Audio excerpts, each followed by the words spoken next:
moving on. Fourth game of the night. Fourth game will be previewing uh, New York Mets taking on the San Francisco Giants. It's a 9:45 Eastern Time game. First game of the season series. Right now, the odds Mets are plus 175 on DraftKings. San Francisco Giants favorites minus 210 on DraftKings. Abhishek, last game of the night. Mets versus Giants. Who you got? Damn, bro. How times have fallen flat on the Mets. Mets were like, yo, the Mets are going to the playoffs. They got a new ownership. They got some players. They're back. And then everything just goes south. Their best player, the best pitcher in baseball, he's out. He may not come back this season. Javier Baez, their big trade acquisition, he just went on the injured list. Francisco Lindor, the $300 million man, he's on the injured list. Man, it's just not good. The Yankees are coming back. Mets going down. Just how it's been throughout history. Yankees come up, Mets go down. It is what it is.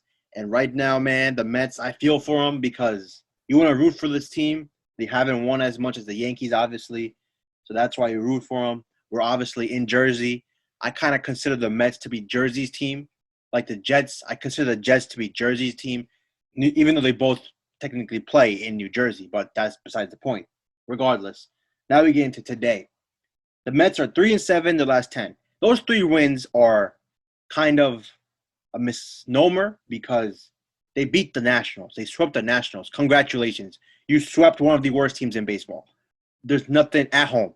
There's nothing to be proud about that. When they played real teams, they lost 0-7. They got swept by the Dodgers. And before that, I think they played the Phillies, and the Phillies swept them. So, and before that, they struggled against the Marlins and the Reds. So the Mets, man, it's just bad right now. So also 23-35 on the road. The Mets are better at home than they are on the road. They don't score regardless. They don't score on the road. They don't score at home. They don't score anyways, even though they have some decent players on the team.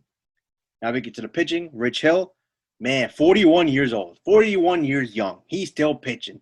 If the Tampa Bay Rays trade you, just know there's a reason why he's getting traded. And Rich Hill got traded to the Mets, and as soon as Tampa Bay called them, they should have knew something was up. And that's exactly what happened. Rich Hill has given up at least 3 runs in 4 of his last 5 starts. And in none of those games has he pitched more than 5 innings. He's 41. They're not going to abuse him because, bro, and at 41 years old, you're lucky to get 4 or 5 innings out of him.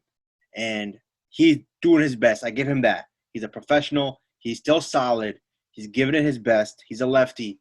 But 41 years old, I don't know how much more you can expect out of him. Then we get to the Giants. What can you say about the Giants, man? They just keep winning and winning and winning. I don't know how they keep doing it.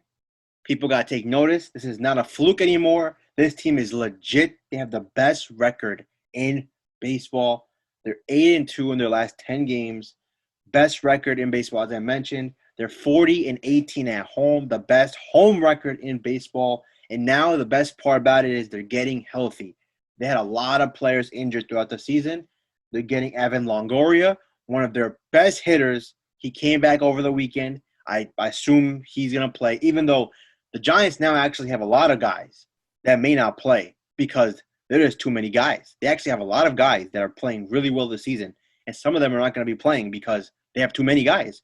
And that's honestly a problem that I would love to have. And then Brandon Belt, he came back earlier, like last week, I think. So they're getting healthier. And then we get to the pitching matchup. We have Kevin Gossman, who has been their ace the whole season.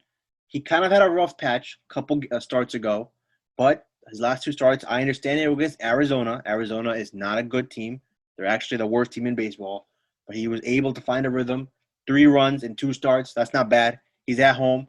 He's more comfortable at home. The Giants, listen, I just don't think the Mets can score. The Mets, if they score, I think they'll score 4 runs max. I think the Giants can easily score more than 4 runs, especially because of the matchup, the bullpen advantage. The Giants are just hot right now. The Mets are just struggling. So minus 210, I think, is what Arun said. DraftKings, the line's going up. But just like what we said with the Reds, there's too good to pass up. So we will find a way to pick both the Reds and the Giants. Maybe I'm foreshadowing what you could be expecting. But regardless, that was our last game. We love the Giants here, and yeah, All right, guys. Pretty much wraps it up for our episode. Um, hopefully you guys have a great Monday. Hopefully you guys fill your pockets on this Monday, and hopefully you guys hit some bets. With that being said, that wraps it up for today's episode, and happy gambling. Peace out.